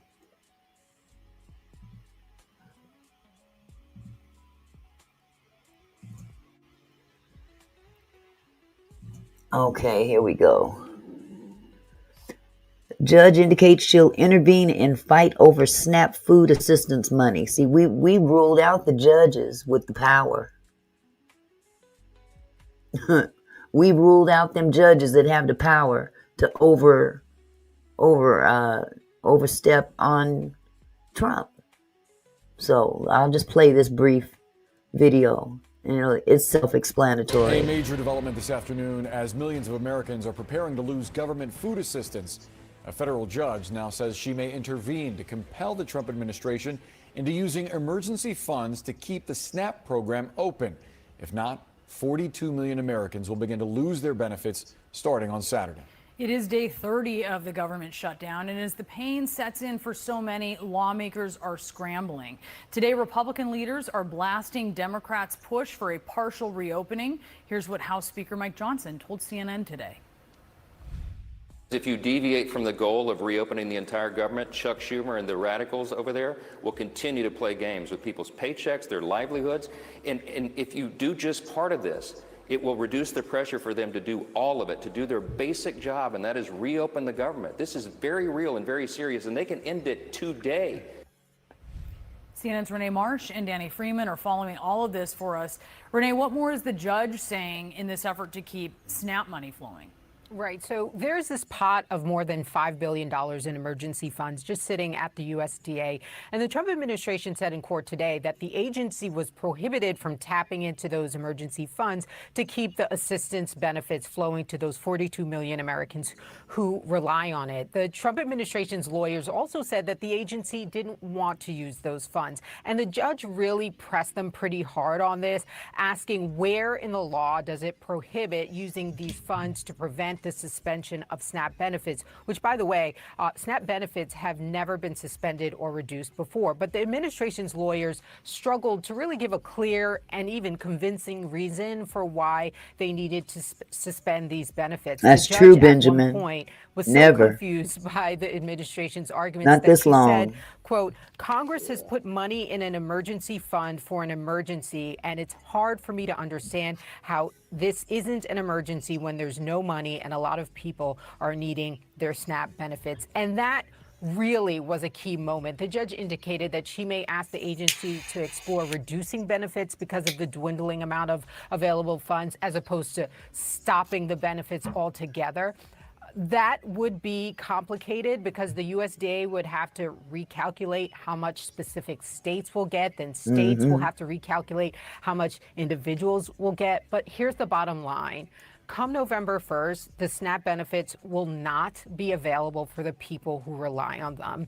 The judge says that she's going to be working quickly to come up with an emergency decision, but she clearly was not buying the Trump administration's argument that they had no choice other than to stop these benefits during the shutdown. Thank you so much for that report, Renee. Let's go now to Danny Freeman, because Danny's at a food pantry in the Philadelphia suburb of Prospect Park. And these How are folks all over there the country preparing, now. as so many of their neighbors are about to lose benefits? Yeah, Boris, I'll be honest with you. It's incredibly stressful for a lot of people that we've been speaking with who have had to come here because their last SNAP check came weeks ago, and they're not expecting it to come when this Saturday begins. And you've seen the strain because there are people who have kids. We spoke to a woman who has 4 kids, and she needs to put food on the table, which is why she ended up coming here. So we're at Loaves and Fishes. It's a food pantry, like you noted, in Delaware County, Delco, just outside of Philadelphia. And I want to actually bring in Pastor Chris, you're the director here. Thank you for being with us. So tell me, what has the impact been that this community has felt because of this impending expiration of these SNAP benefits? And you know, the other thing is that, you know, just like that judge said, that judge can come in and try to work something out to where people could get a partial payment, but that would be an even bigger cluster, you know what, to get that figured out. So this is a mess. This is a big mess. Sure. So we've probably seen an increase of about 30% in our families just in the last couple of weeks that are coming for a visit. So folks in anticipation of what's going on with SNAP. And again, they're telling you specifically it's because of this SNAP expiration. Oh, yeah, absolutely. I mean, okay, the thing about that is that bringing one thing up that has nothing to do with this thing is a moot point. Yeah, there's a lot of stuff going on that shouldn't have gone on. Okay, 2 wrongs don't make a right. and the reality is that I think the figure is that for every 1 meal that a food pantry can provide, SNAP provides 9. And so we're extremely grateful. Like, the community outpouring has been huge in terms of donations and volunteers. Certainly could always use more, but you can't make up that kind of a difference. Like, you can't make up those 9 meals just with that. Well, and I read that you had said before that, again, keeping the pantry stocked has been a challenge or a concern, right? Sure, we could open up like another distribution so we could serve more people, but if we Absolutely, don't have additional Millionaire's food and Code. resources to do that, then it doesn't, then there's no way, it's not sustainable, and we want to be sustainable. And so it really is a community effort.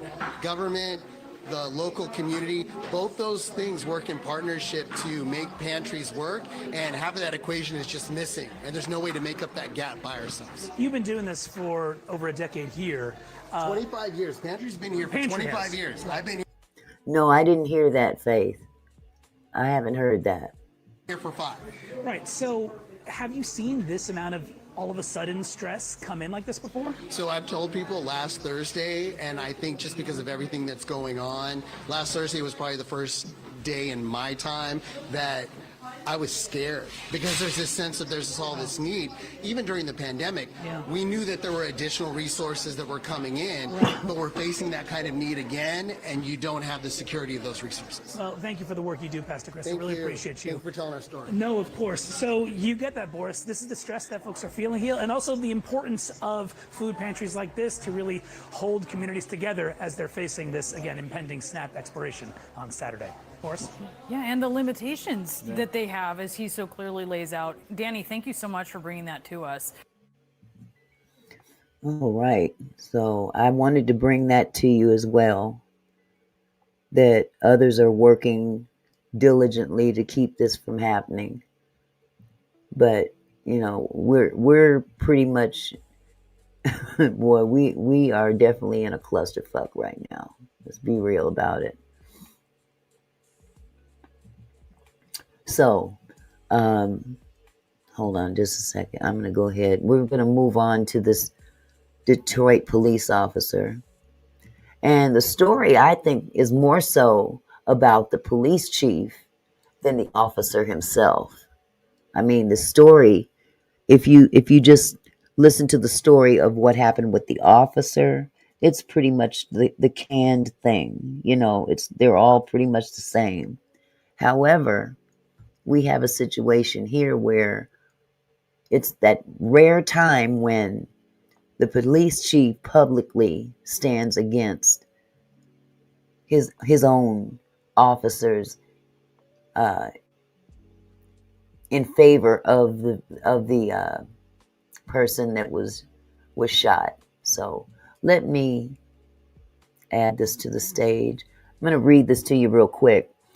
Detroit police chief wants to suspend officer who shot woman accused of resisting orders. Detroit Police Chief Todd Bettison said the officer who shot a woman Sunday violated his department's policies, and the woman will not face any charges from the incident.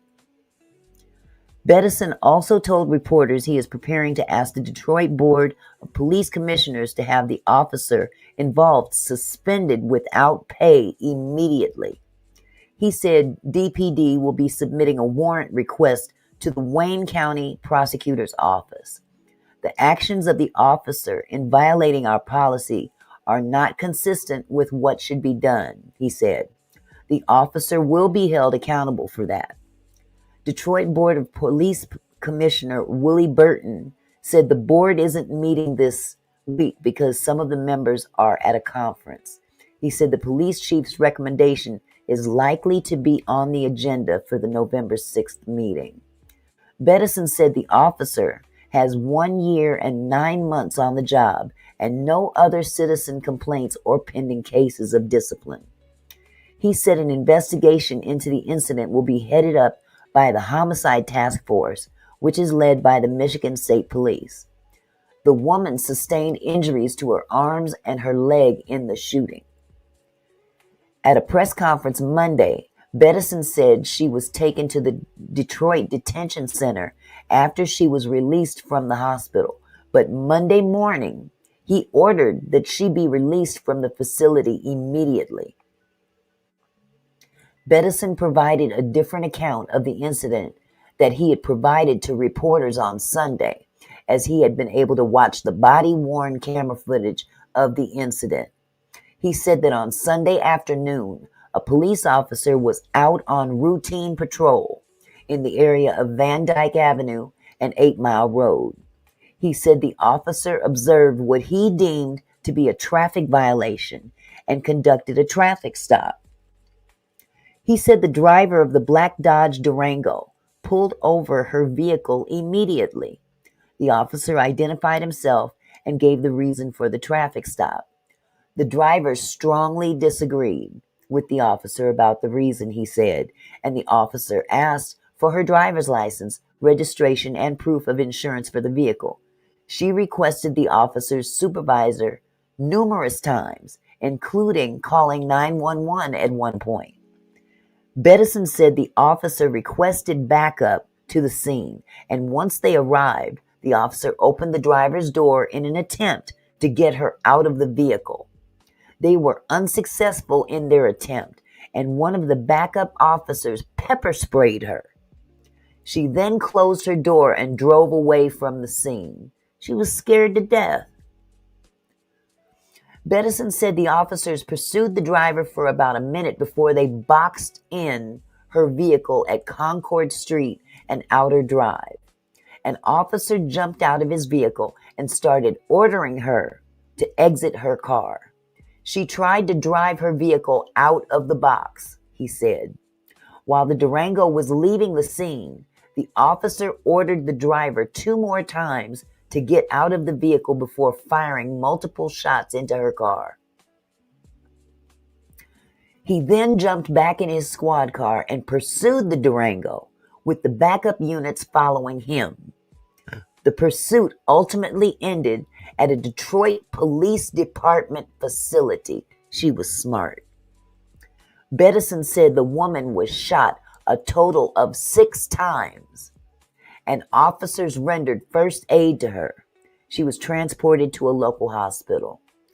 Bettison had said on Sunday that she didn't comply with the officers during the incident and at one point moved her vehicle in the direction of one of the scout cars and officers.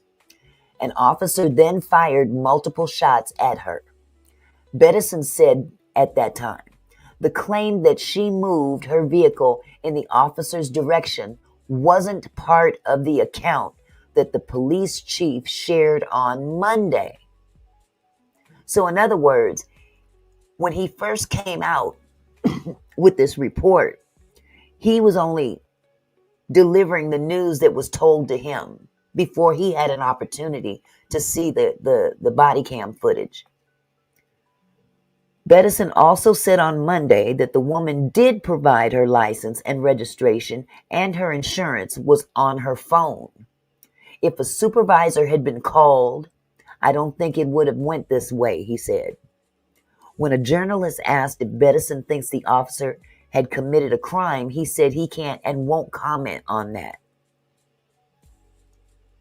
That's the job of the Wayne County prosecutor, he said.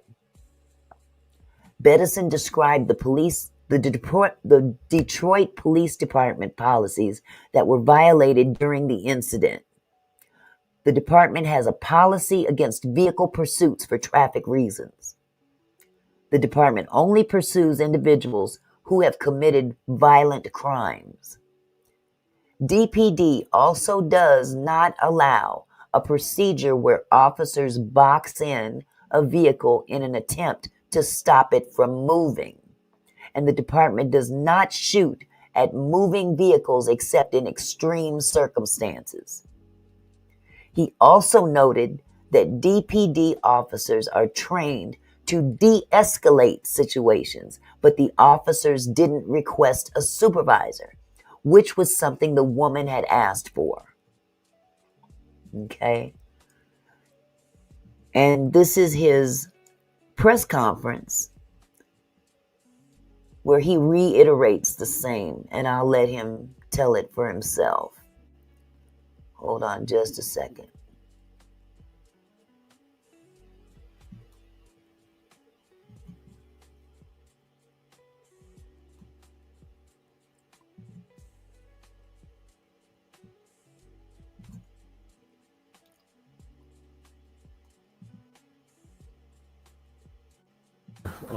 Coming on short notice.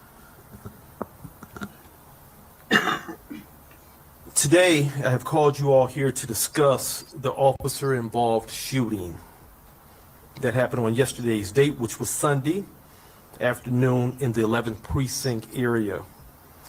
Normally, I would not do a media briefing on an OIS, officer-involved shooting, during this short of a time frame. But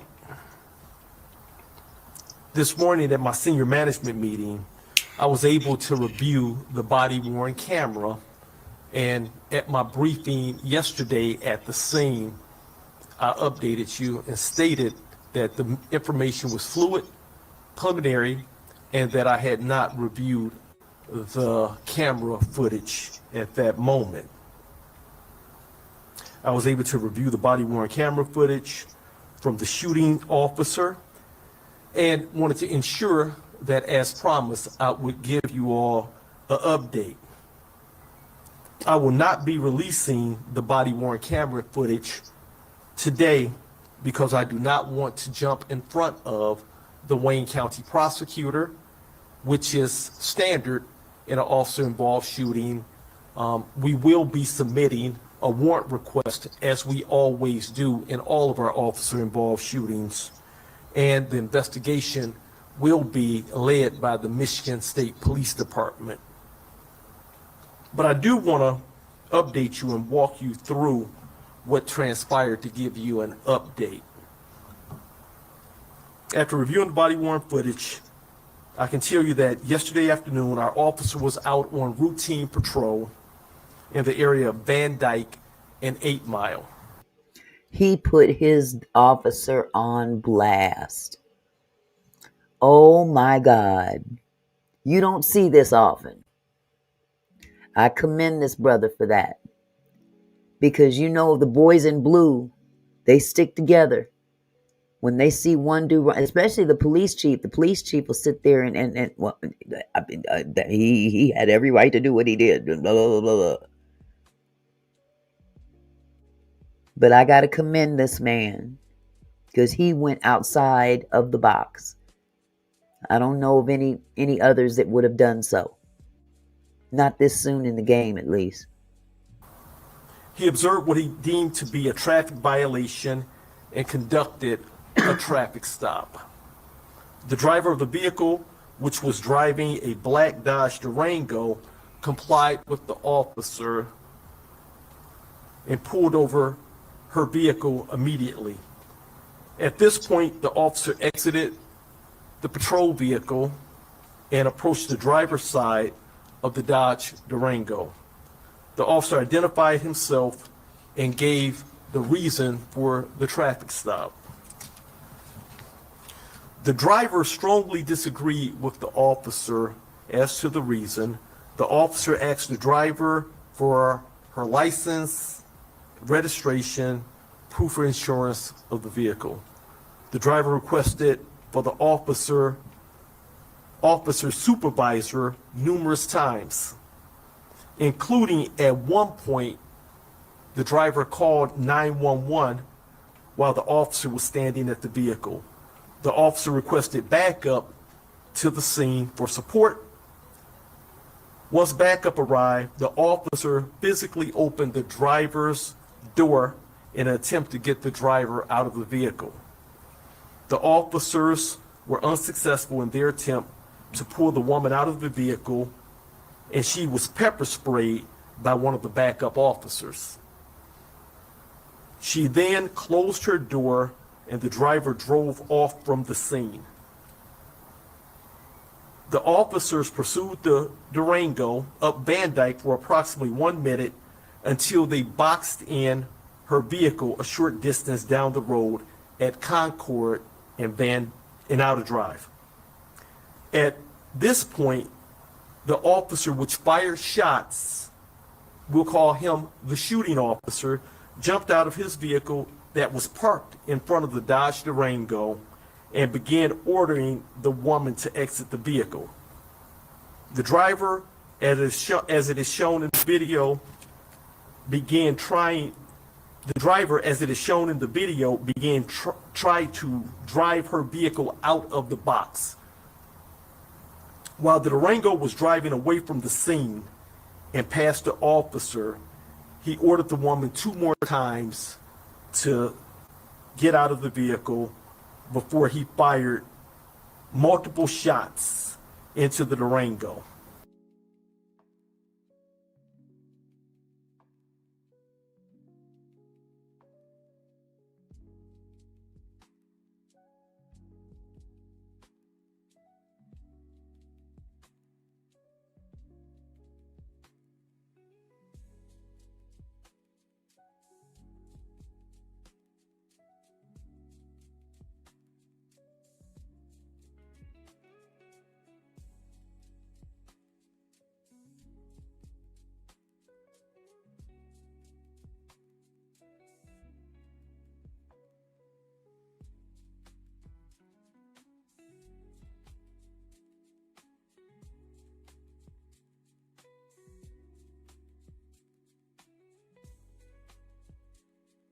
I am so sorry. Here I go again with that.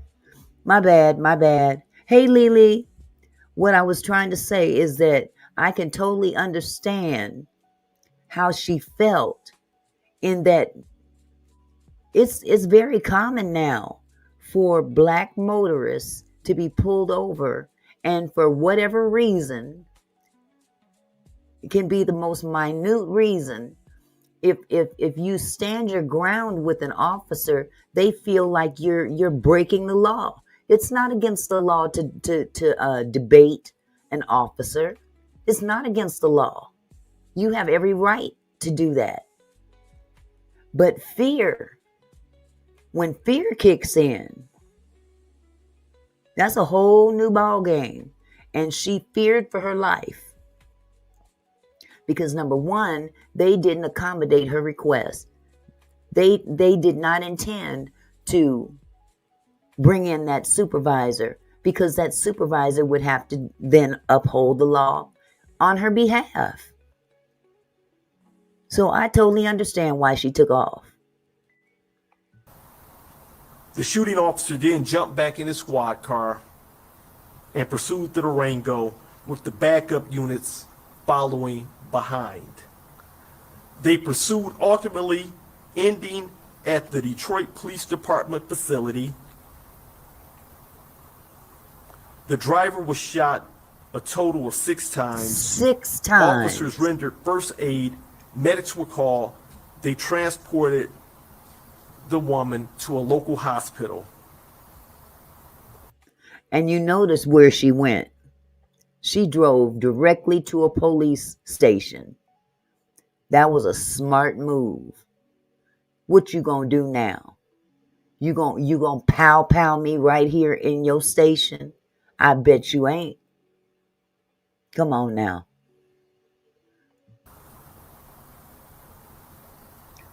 The woman was released from the hospital and subsequently taken to the Detroit Detention Center. This morning, I ordered her released from the Detroit Detention Center immediately. I want to talk about the policy violations.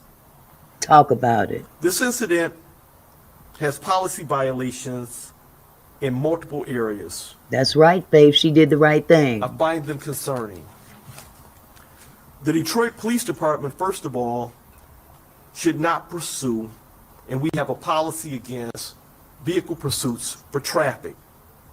Our policy states that we will pursue individuals that have committed violent felonies only, violent crimes. DPD also has a policy against a procedure where you box in a vehicle. Yes, she was shot 6 times. Use wisdom. One vehicle behind in an attempt to stop it from moving. I repeat, DPD we do not shoot at moving vehicles unless it is an extreme circumstance where life is at jeopardy. That's how wrong that officer was. Use wisdom. You said, wow, and released? Yes. He released her because that officer was wrong as hell. And his buddies. Yes, she had angels. How many people you know can get pow-powed 6 times and walk out of the hospital? I mean, walked out of the hospital. As an officer, we are trained to de-escalate situations. Failing to request a supervisor when one is requested falls in line with the citizen complaint. Now, you know what? This joker need to go in the same jail with Sean Grayson. And they need to have a conversation as to, well, man, what did you do wrong? Man, I shot that, she had a pot of water. What'd you do? Oh, I pow-powed this young lady that wouldn't do as I instructed her to do. And she got scared, so I pow-powed her. That's what it all boils down to. They're bullies.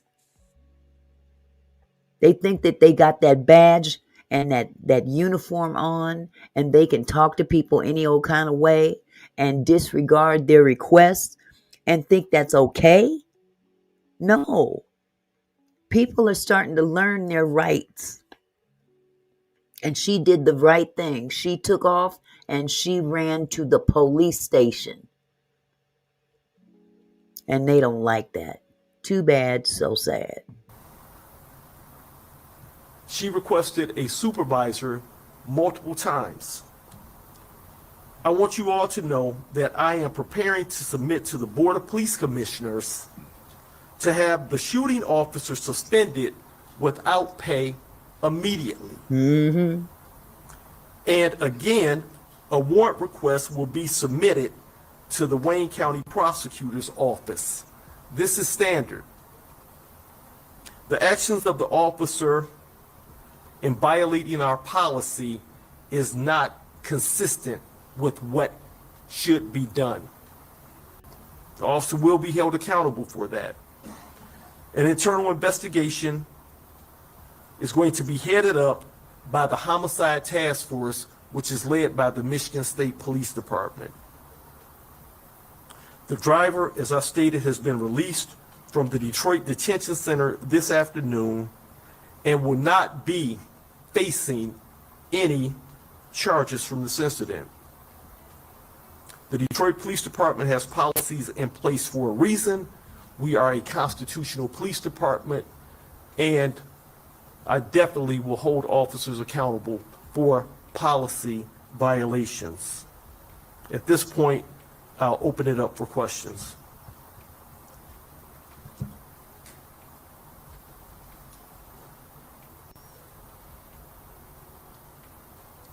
Thank you, Chief, for that update. It's Andrea from the Detroit Free Press. I know that you have concerns about policy violations, but I was wondering what you would say to critics who may agree with you and say, sorry, I'm getting the questions out, sorry. Like, how would you respond to critics who question whether all of this over an invalid license essentially was worth it, was worth all of this?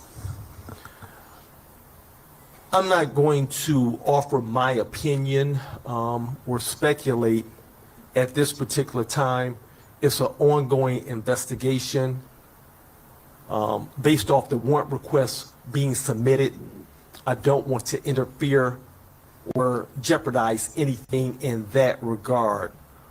There could be criminal charges that would result from this, could be, but I'm telling you that there definitely were procedural violations, and I'm holding the officer accountable for that. There you Can you go. tell us more about the officer? Yes, the officer has 1 year and 9 months on the job. No other citizen complaints and no other pending cases of discipline. Was he an officer beforehand, or was this his first job? That I don't know. I don't believe so. Okay. And then what was the initial traffic stop? The traffic stop, what the officer stated, speeding, tinted windows, and obscured plate. All right, thank you.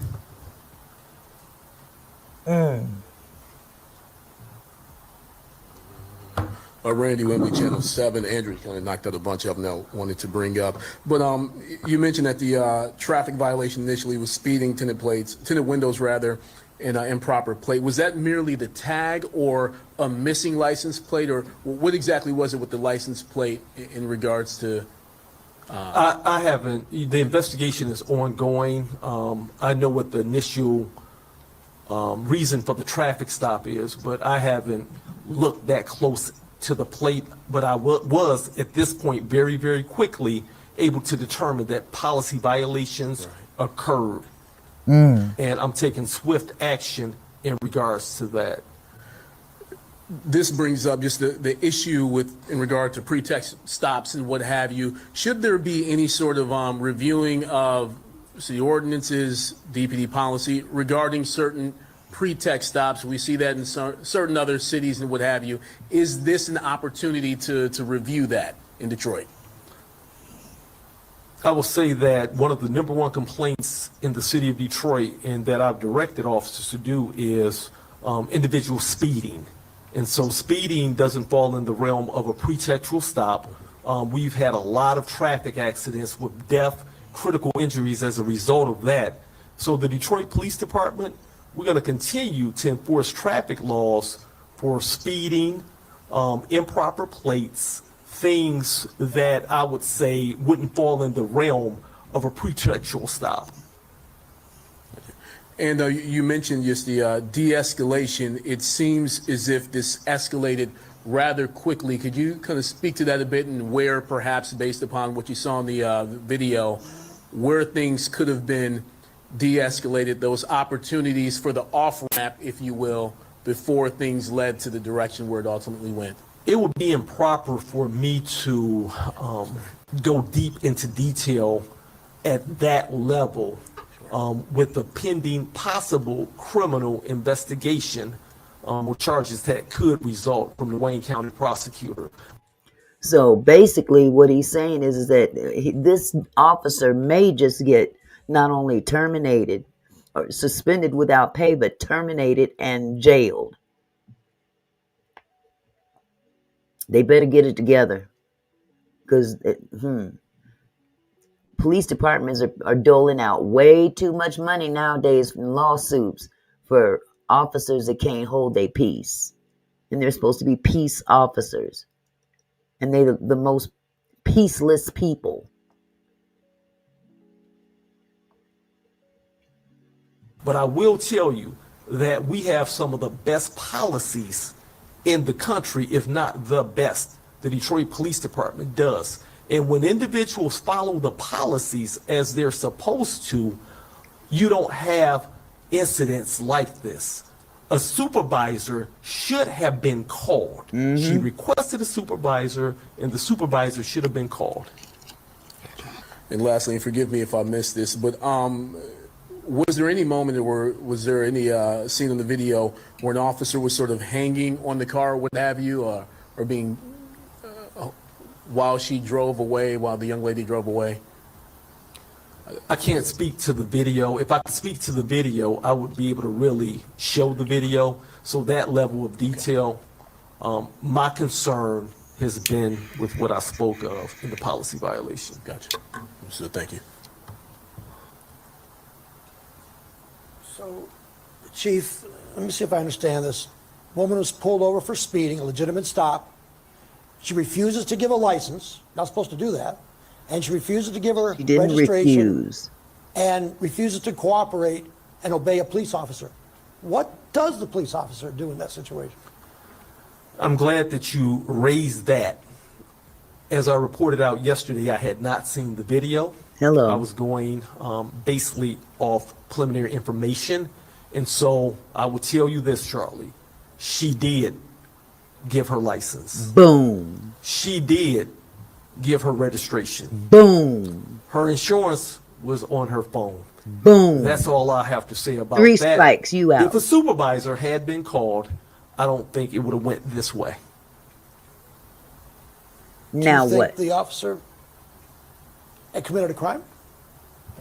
I can't, and I won't comment on that. That's the job of the Wayne County prosecutor.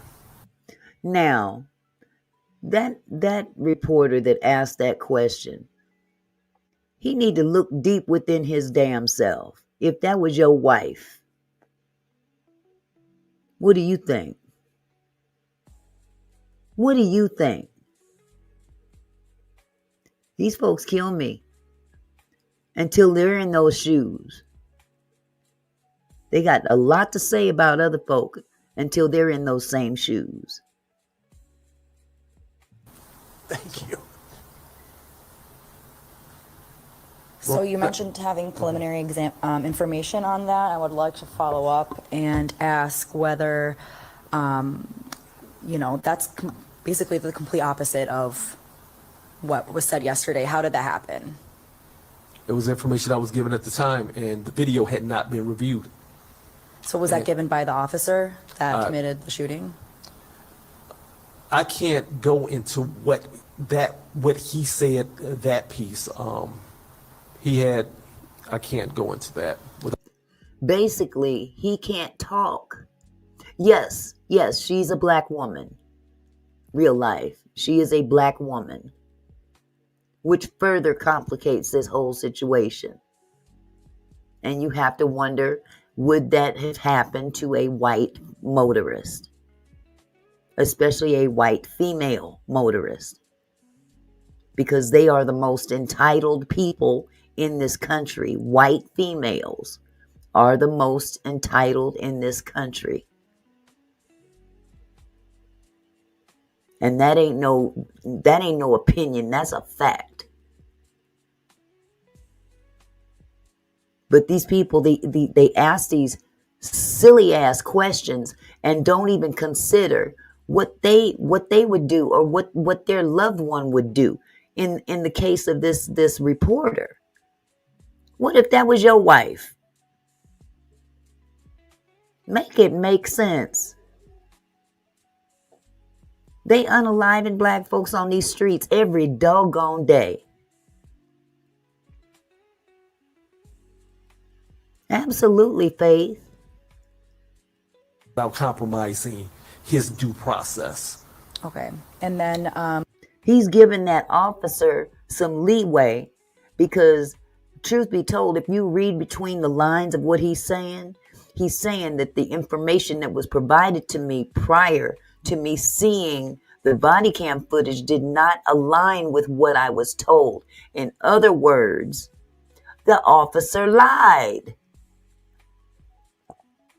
Oh, she refused to give me her license. She refused to give me her insurance. She refused to give me the registration. He's seen with his own two eyes from the body cam footage, after he done stood in front of all these reporters and gave this report and basically told what the officer told him. He took his word for it and found out the dude was lying.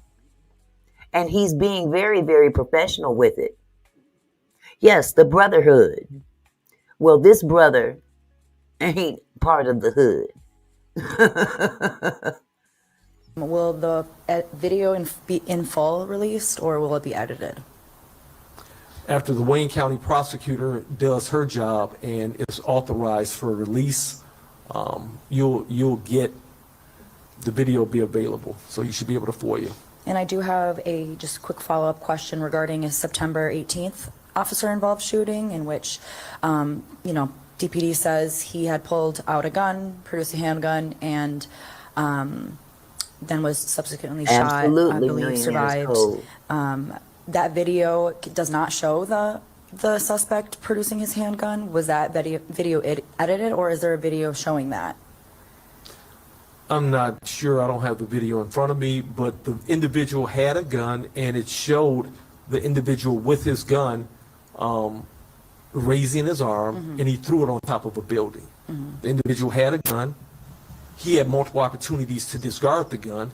He chose not to discard the gun, given multiple orders, and raised his arm, and the officer fired multiple shots, striking the individual while he had gun. Yeah, I understand. The video right now that's released does not show that. So is that edited, or is there no video that shows that? The video was released in our critical incident debriefing, and so if you want more video, you can definitely FOIA to get it in totality. Thank you. Gino Vici, CBS News. Chief, real quick, just one quick question. What can you tell us about the driver? You said she was shot 6 times. What was her condition? How did that conversation go when you ordered her to be released? I'm the chief, so if I order her to be released, she's going to be released. There you go. That's how it was a one-sided conversation. Boom. She was released from the hospital, and so that right there lets me know that she's in stable condition. I was actually surprised to find that she had been released from the hospital. But she had been released, and she was in our custody at our detention facility, and I ordered her released. Thank you.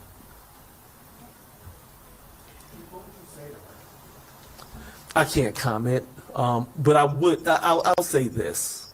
I'll say that she can rest assured that we're doing a complete, thorough investigation, and it's being conducted by an outside entity, and that this chief of police holds individuals accountable for following our policy. So she can rest assured on that.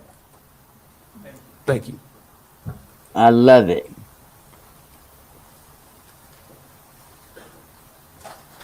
I love it. Boom. Okay. So there you have it. There you have it.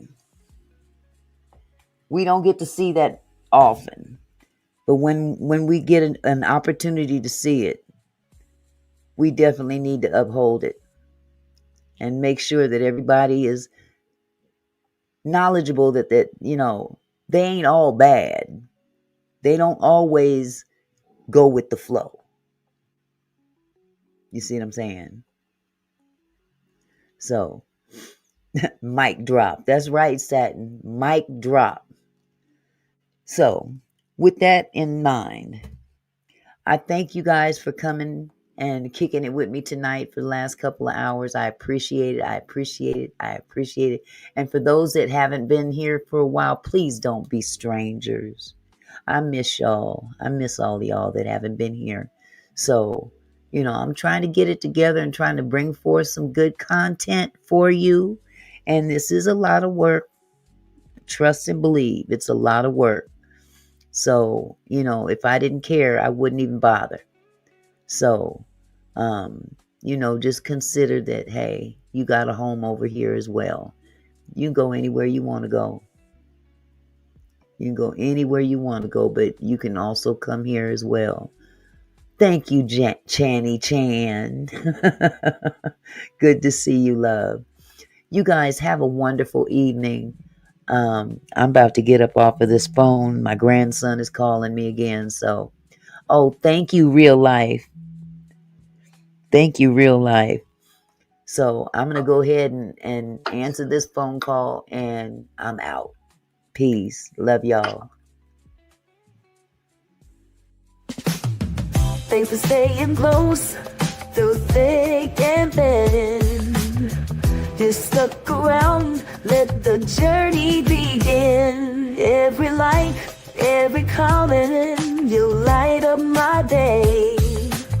Your loyalty's a gift I won't take away. From dawn to dusk, you've been my kinfolk crew.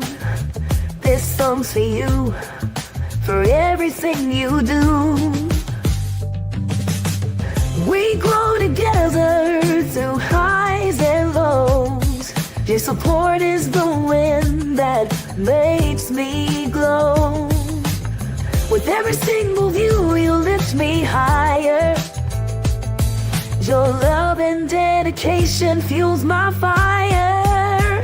Here's to my loyal kinfolk, my shining stars. Together we're championing near and far. This is our moment, our family story to tell. Thank you for being so real. You make my heart swell.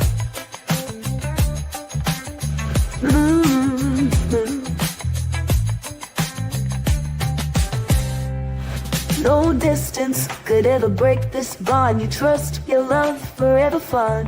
As I close this chapter with gratitude, this outro's for you, my kinfolk. So stay tuned, keep dreaming, we'll soar anew. I'm forever grateful for all of you. Until next time, keep shining bright, loyal friends and kinfolk. Good night. Oh.